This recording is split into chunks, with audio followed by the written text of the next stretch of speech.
Muy buenos días, tardes o noches a todos los que escuchan esta presentación de la Universidad Central de Venezuela, Facultad de Medicina, Cátedra de Salud Pública 5 de la Escuela Luis Racetti, a cargo del profesor Alejandro Rísquez, y dictada por mis compañeros Mariuska Marcano, Dinerca Verde, Jesús Martínez, Jesús de Abreu y quien les habla, Manuel Marino, siendo grabada hoy sábado 11 de diciembre de 2021 en diferido por problemas de conexión a Internet desde la cátedra el día de la presentación.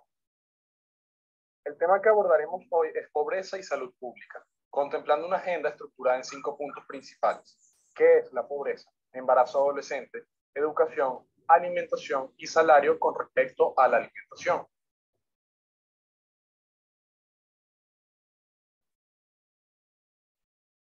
Los objetivos para la agenda del día de hoy son establecer conceptos básicos de qué es la pobreza y sus indicadores, conocer la aplicación de estos indicadores, analizar las relaciones que existen entre embarazo adolescente, educación, la alimentación y los salarios con respecto a la pobreza, evaluar las perspectivas de organizaciones supranacionales, comunicar cuáles planes existen actualmente en Venezuela para combatir la pobreza, evaluar la situación salarial y conocer el funcionamiento de los comités locales de abastecimiento y producción alimentaria en Venezuela. Ahora bien, empecemos definiendo qué es la pobreza. De acuerdo a la UNESCO, se define con 3 componentes: ingresos por debajo de la línea de pobreza, carencia de servicios básicos y falta de capacidades básicas para funcionar en sociedad. En esta lámina tenemos otro concepto de pobreza, quizá un poco más elaborado o decorado, pero basado en los mismos pilares: privación de bienestar, falta de acceso a capacidades básicas y un ingreso que no cubre estas necesidades básicas. ¿Cómo se clasifica la pobreza o qué niveles de pobreza existen? De acuerdo con los objetivos del milenio, se divide acorde con la canasta básica y se trazan 2 niveles. La pobreza propiamente dicha, donde el núcleo familiar no alcanza a cubrir la canasta básica, y la pobreza extrema, donde el grupo familiar no logra cubrir ni siquiera la canasta alimentaria, que no incluye ni servicios, vestidos, simplemente alimentos. Pero ¿cómo podemos cuantificar la pobreza para estudiarla y compararla entre diversos grupos humanos? Pues se contemplan varios puntos como educación, ingresos brutos, salud, desempleo, nutrición, etc.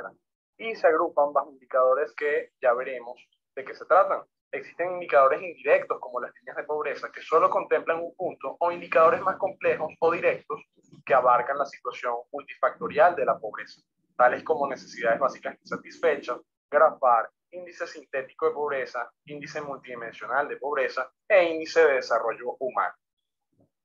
El más sencillo de todos son las llamadas líneas de pobreza, donde se clasifica en pobreza para países de altos ingresos a toda persona cuyo ingreso diario sea menor a 5.5 dólares americanos. Para países en vías de desarrollo se habla de esta cifra en 3.33 dólares americanos. En cambio, pobreza extrema se refiere a un ingreso menor de 1.9 dólares americanos. Actualmente esa cifra ha ido variando de acuerdo a la inflación a lo largo del tiempo. Es un indicador muy simple, pero que deja por fuera todos los factores que ya vimos. Por ello, en los años 60 se planteó el índice de las llamadas necesidades básicas insatisfechas, que tuvo un amplio uso hasta la década de los 80.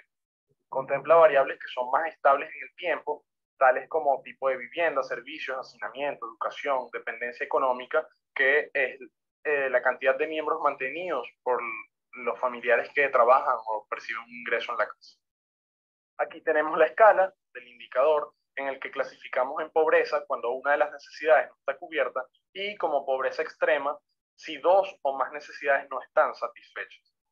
Como vimos, el indicador anterior de necesidades no satisfechas es simple, pero sigue dejando de lado algunos factores, por lo que se desarrollaron más escalas como el GRAFAR Méndez, modificado por cierto por un venezolano.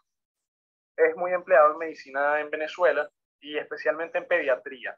Contempla las condiciones de la vivienda, el origen de los ingresos, nivel académico de la madre, y divide a los estratos sociales en 5, siendo 1 la clase alta y 5 una pobreza crítica o extrema.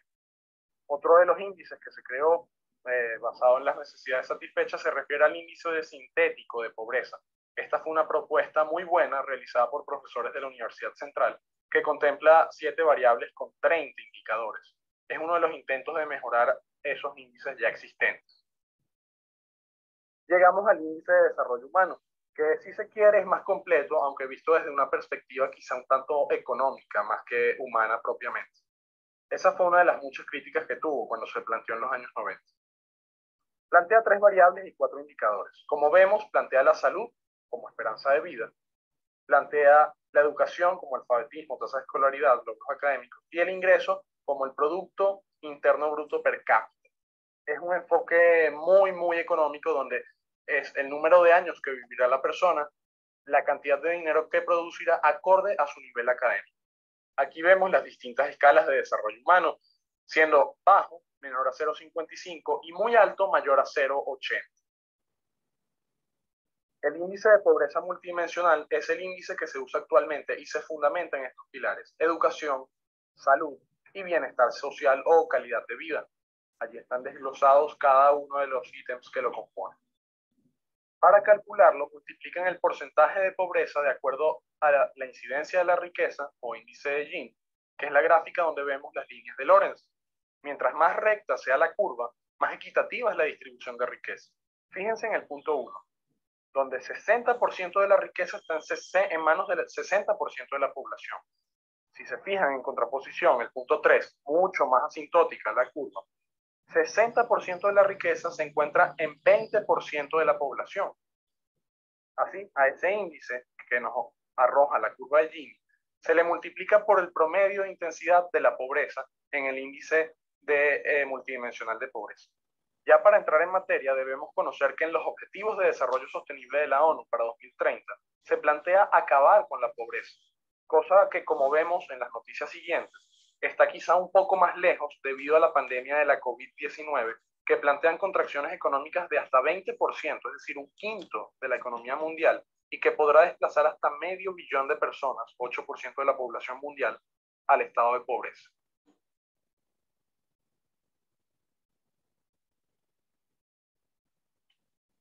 ¿Qué impacto tiene esto en la salud? Pues definimos pobreza en salud como la carencia de insumos, instituciones, materiales o cualquier déficit de atención, sea cual sea la causa. Entonces, ¿cómo abordar el panorama? Es una paradoja que hasta ahora no se ha podido resolver. Abordaremos la presentación desde 4 pilares que interactúan recíprocamente entre sí: alimentación, salud, salarios y un último factor muy presente en nuestro país y la región en general, que es el embarazo adolescente. Ahora yo le voy a hablar del embarazo adolescente. El embarazo adolescente, lo podemos definir todo aquel embarazo que ocurre en la pubertad. Según el mes, este rango se toma de los 10 años. La tasa de fertilidad adolescente en Venezuela es del 85,3%. Además, no es un problema reciente, sino que es un problema que lleva décadas existiendo. No solo en Venezuela, sino en todos los países de Latinoamérica y el mundo, principalmente los que tienen bajos recursos o están en pobreza. Esto es muy importante destacarlo porque el embarazo adolescente es un factor que se produce a través de la pobreza y además él es un generador de pobreza. Bueno, tenemos un poco de epidemiología mundial. A través de datos de la OMS, bueno, podemos ver que al año 17 millones de adolescentes con embarazos adolescentes. Además, esto es súper relevante porque las complicaciones durante el embarazo son la segunda causa de muerte en este grupo de edad. Otro dato a destacar es que de todos los nacimientos del mundo, el 11% son embarazos adolescentes. Y bueno, como les comentaba antes, esto es principalmente en países de ingresos bajos o en pobreza. Ahora les voy a hablar sobre un trabajo llamado Consecuencias económicas del embarazo de la adolescencia en 6 países de América Latina y el Caribe. En este trabajo, básicamente tomaron 2 grupos de madres: madres adolescentes, el rango de edad, y madres adultas. Y bueno, como esto afectó a su aspecto económico, tanto en el laboral como en salario per se, y cómo le afectó esto a los países en pérdida de recursos. La primera incógnita que se plantea es: ¿cuánto cuesta el embarazo adolescente para los países? Bueno, sacaron una media y el 0,5% del Producto Interno Bruto, que son alrededor de $1.300.000, son invertidos en embarazo adolescente. Quiere decir esto que el embarazo adolescente es un factor en el cual se invierte mucho dinero cada año y que, bueno, hay que tomar en cuenta para mejorar la economía de los respectivos países. La siguiente incógnita que se plantearon fue cómo el embarazo adolescente afecta al nivel educativo.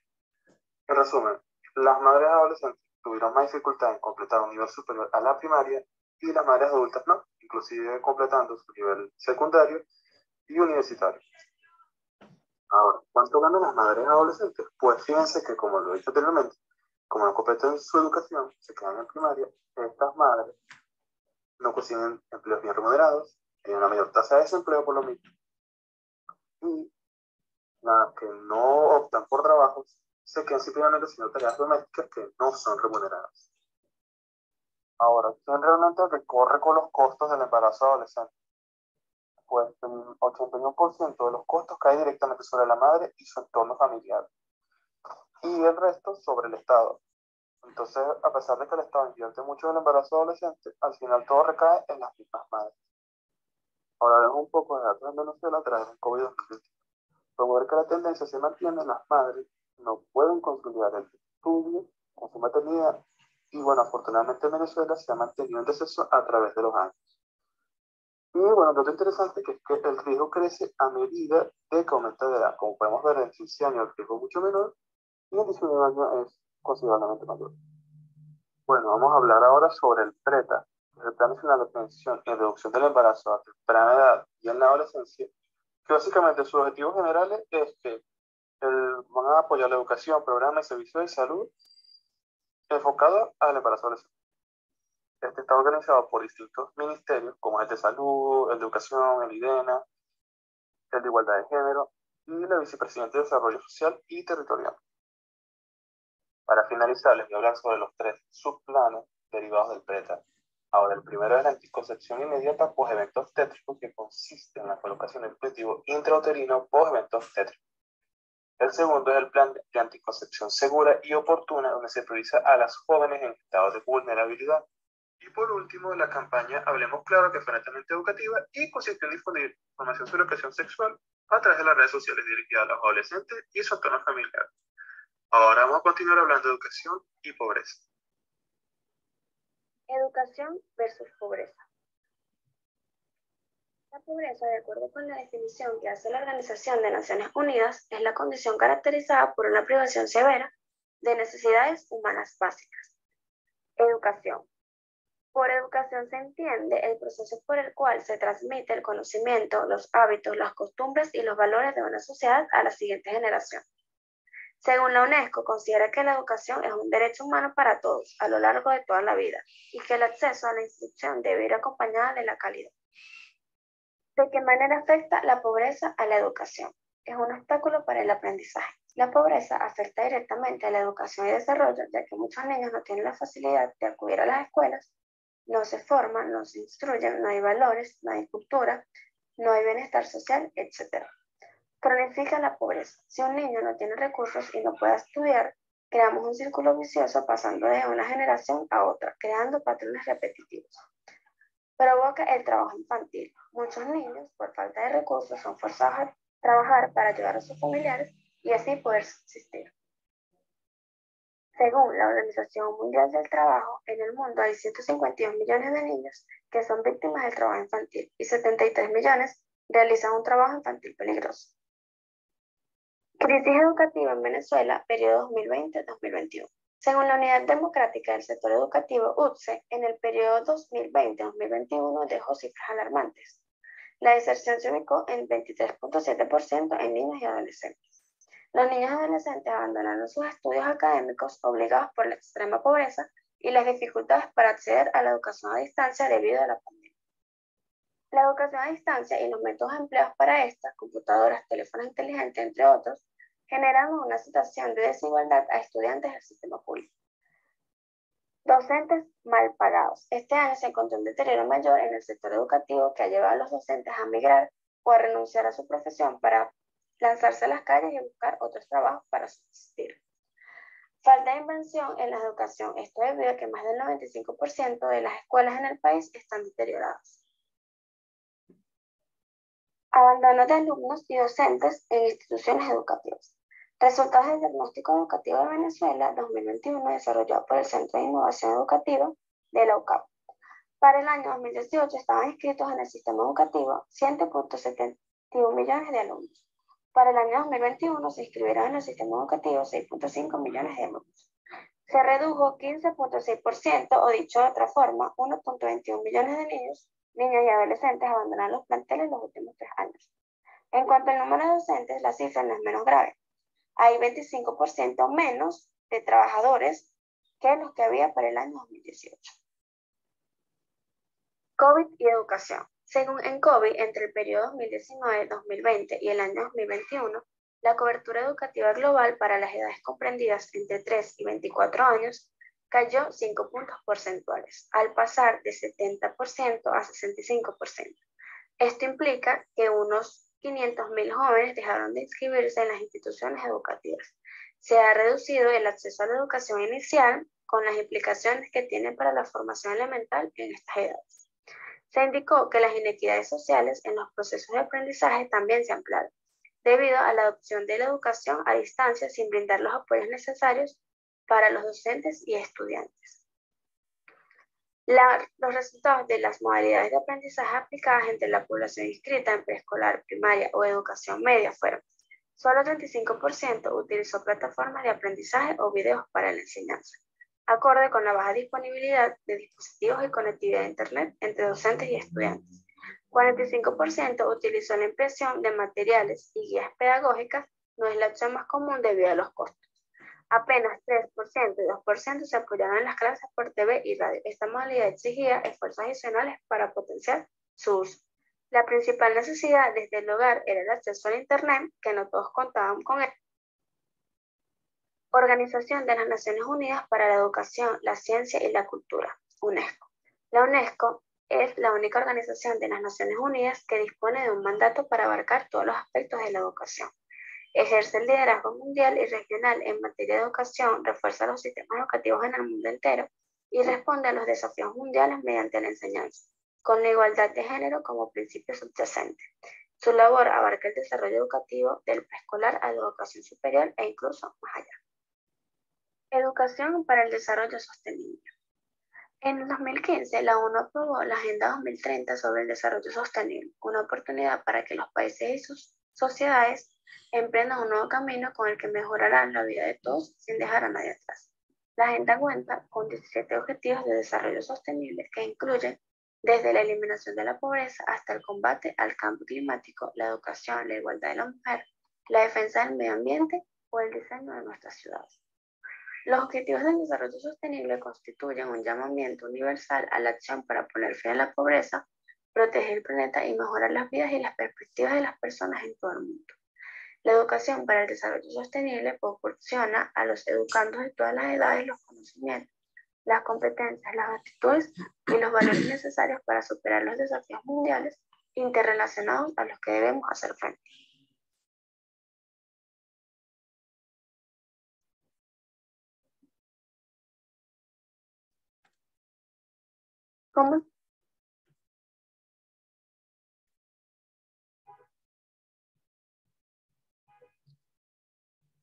¿Cómo se logrará esta educación para el desarrollo sostenible? 1. Contenido del aprendizaje. Integrar las cuestiones de sostenibilidad, en particular los 17 objetivos del desarrollo sostenible. Pedagogía y entorno de aprendizaje. Emplear una pedagogía interactiva basada en proyectos. Transformar todos los aspectos del entorno de aprendizaje mediante un enfoque de la educación para el desarrollo sostenible. Transformación de la sociedad. Posibilitar el logro de los objetivos del desarrollo sostenible para la construcción de un mundo más sostenible. Y resultados del aprendizaje: empoderar a las personas para que asuman su responsabilidad y contribuyan activamente a la transformación de la sociedad. Metas educativas. El desarrollo sostenible tiene 10 metas que engloban muchos aspectos diferentes de la educación. Existen 7 metas que son resultados esperables y 3 metas que son medios para conseguir esos resultados. 1. Educación primaria y secundaria universal. 2. Desarrollo en la primera infancia y educación preescolar universal. 3. Acceso igualitario a la educación técnica profesional y superior. 4. Habilidades adecuadas para un trabajo decente.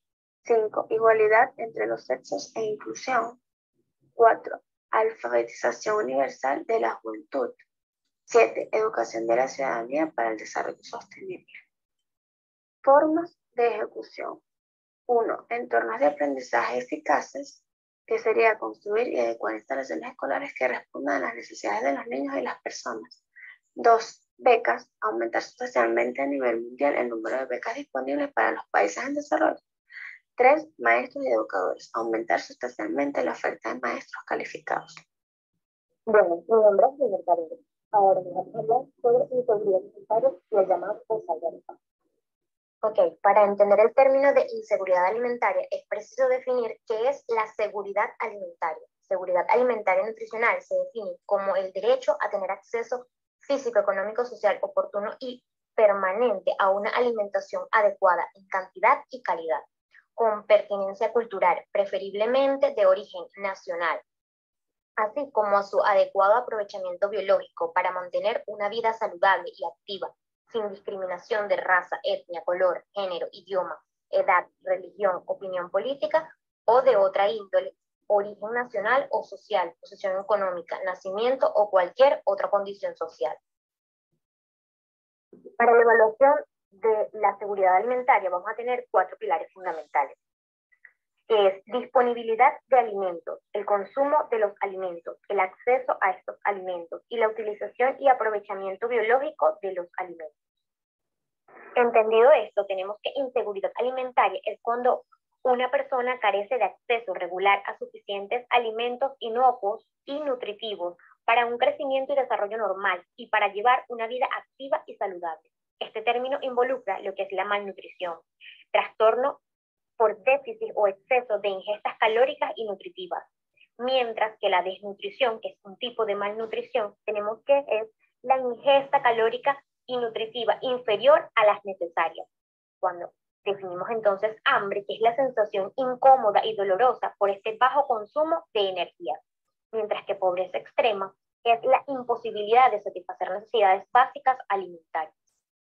Para evaluar inseguridad alimentaria tenemos la escala de experiencia en inseguridad alimentaria, FIES por sus siglas en inglés, donde nos va a clasificar la inseguridad alimentaria en leve, moderada y grave. La leve es la incertidumbre acerca de la capacidad de obtener estos alimentos. La moderada se pone en riesgo la calidad de estos alimentos y la variedad de estos alimentos. Se pueden reducir comidas o se pueden saltar estas comidas.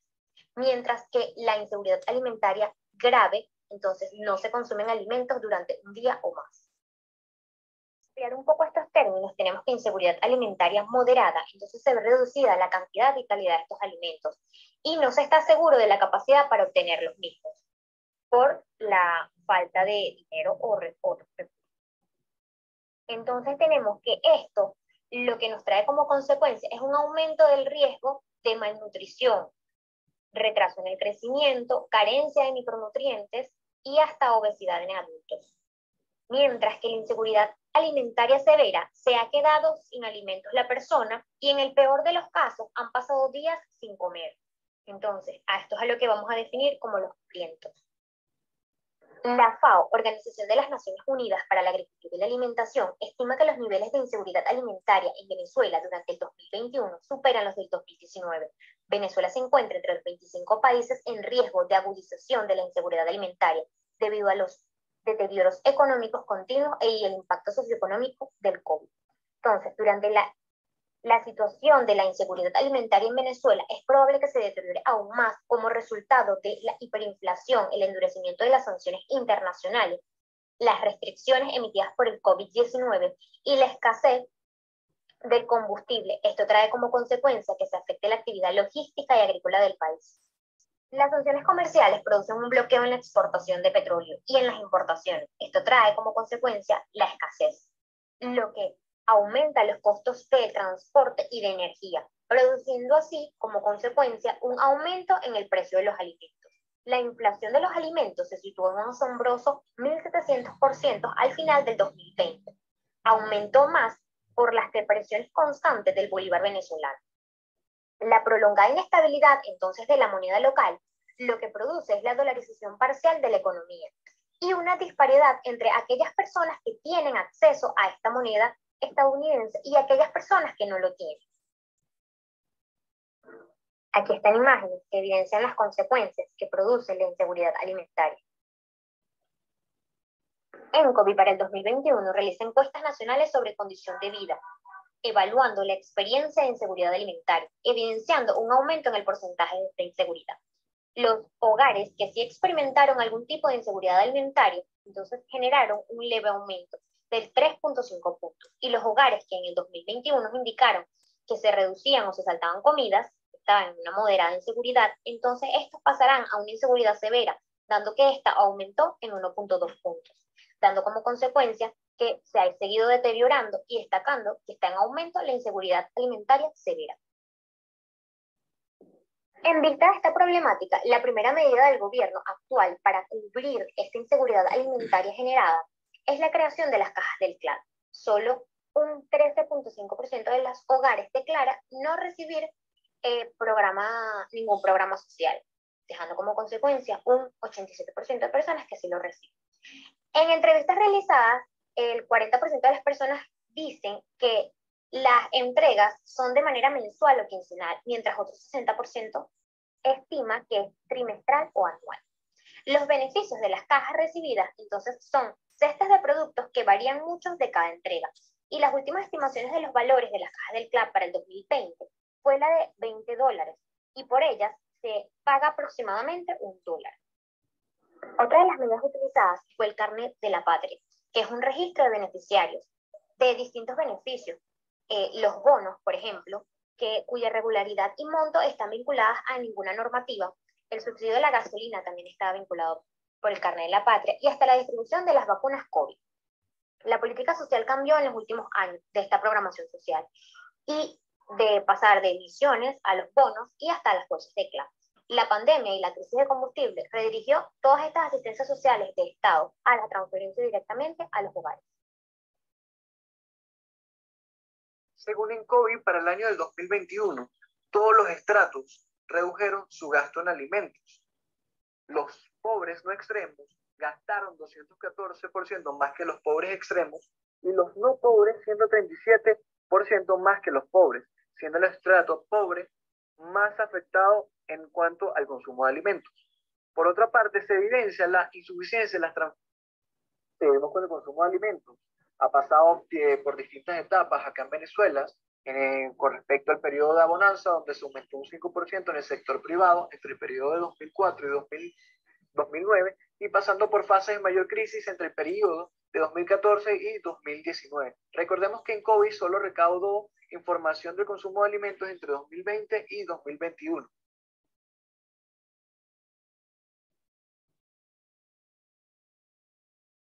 Para todos los grupos rurales se aumentó el gasto en relación al 2020 con respecto a las leguminosas y diversas bebidas. En general, el grupo de pobreza no extrema mejoró su alimentación, su consumo de alimentos, especialmente proteína vegetal, cereales, y disminuyendo aceites y diversas grasas. Se entiende que esa concentración de ayudas sociales gubernamentales fue la mejora para el grupo de hogares pobres no extremos. Por otro lado, el grupo de los pobres extremos disminuyó su consumo de frutos, a excepción de leguminosas, y otros. Por otra parte, una mejora distributiva de las transferencias del Estado, recordemos que no son los bonos, esto fue la mejor medida a corto plazo para que en los grupos de pobreza extrema pudieran solventar su consumo de alimentos a corto plazo. En cuanto al grupo de los no pobres, estos redujeron sus gastos en alimentos, ejemplo en rubros, lácteos, proteína animal y frutas y vegetales. Los comités locales de abastecimiento y producción, mejor conocido por su acrónimo CLAP, son un programa de distribución de alimentos básicos y varios acá en Venezuela, que surgen como medida económica en el año de 2016 para combatir la hiperinflación y la escasez de dichos alimentos. Ellos están organizados a través de consejos comunales, quienes se encargan de hacer la selección de responsables y realizar un censo. Con este censo se recaudan diversos datos, así como la cantidad de bolsas necesarias, y se le hace la solicitud al Ministerio de Alimentación, quien se va a encargar de dicha repartición. Hay diversos tipos de polémicas con respecto a los productos, su distribución, la calidad y el precio, así como esa subjetividad. Se habla de un bozal de arepa, la exclusión y una dependencia hacia la misma bolsa por, como hablaremos más adelante, por el mismo salario que se trabaja acá en Venezuela, un salario mínimo de aproximadamente, a precio de hoy, $2 aproximadamente. El fraude con los clubs de Venezuela desarticulado en México. La red que vendía a sobreprecio alimentos de baja calidad para los venezolanos. Se estima que eran productos de baja calidad y en el país se revendían hasta un precio de 113%. Esta noticia bastante polémica habla sobre que el proveedor de los clubs fundó empresa en México violando la ley migratoria, puesto que este no tenía ningún tipo de permisología.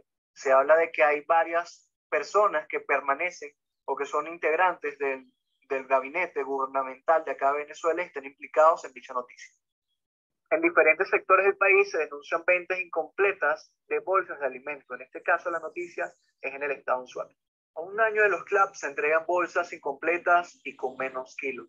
Se estima que deberían alcanzar con un peso de 24.3% y fueron entregadas aproximadamente con un peso de 10 kilos. En 2020, la caja club solo llegó a 38% de los hogares con un peso promedio de 8 kilos. Y podemos observar a mano derecha cómo fue esa repartición, cómo fue esa distribución de las cajas club, donde solo llegó al 38% de la familia. La primera vez que se impuso un salario mínimo en Venezuela, que fue fijado por primera vez en Venezuela un salario mínimo, fue en 1974 en el periodo de Carlos Andrés Pérez, siendo de 15 bolívares por jornada diaria. Eso es equivalente a 450 bolívares mensuales o $105 aproximadamente. Desde el año de 2008, Venezuela ha pasado por una serie de reconversiones monetarias, pasando del bolívar al bolívar fuerte, soberano y por último al bolívar digital, siendo retirados de la moneda 14 ceros en su totalidad. Para el año de 2018, la tasa de inflación anual en Venezuela alcanzó el porcentaje de 18.926, siendo la inflación más alta en todo el mundo. Actualmente se estima que para el mes de mayo de 2021, la cifra de inflación fue de 19.6% mensual, mientras que la cifra anual alcanzó la cifra de 2.950%. Con respecto a la evolución del coste de la canasta alimentaria básica acá en Venezuela, tenemos una gráfica donde comparamos el precio del año de 2015, exactamente en enero, que evolucionó desde 31.000 bolívares hasta el julio del 2016 a un costo de 465.000 bolívares. Esto, si comparamos entre el julio del 2015 y el de 2016, esto fue aproximadamente una inflación de 615%. En la siguiente diapositiva tenemos un cuadro comparativo con los diferentes salarios mínimos en toda Latinoamérica, encontrándose Venezuela con el salario mínimo más bajo, con $1.51, seguido por Haití y por Cuba. Debemos priorizar la educación, puesto que esta es un derecho fundamental y por otro lado un mecanismo de movilidad social muy eficaz. La educación además nos permite promover los derechos humanos, así como el desarrollo sostenible, lo cual nos permite construir un justo y equitativo para las personas. La dependencia del CLAP radica por la crisis salarial y además la deficiencia de los bonos o transferencias. El bozal de arepa es una situación en la cual se presenta y cada vez es menos reversible por la dependencia extrema existente.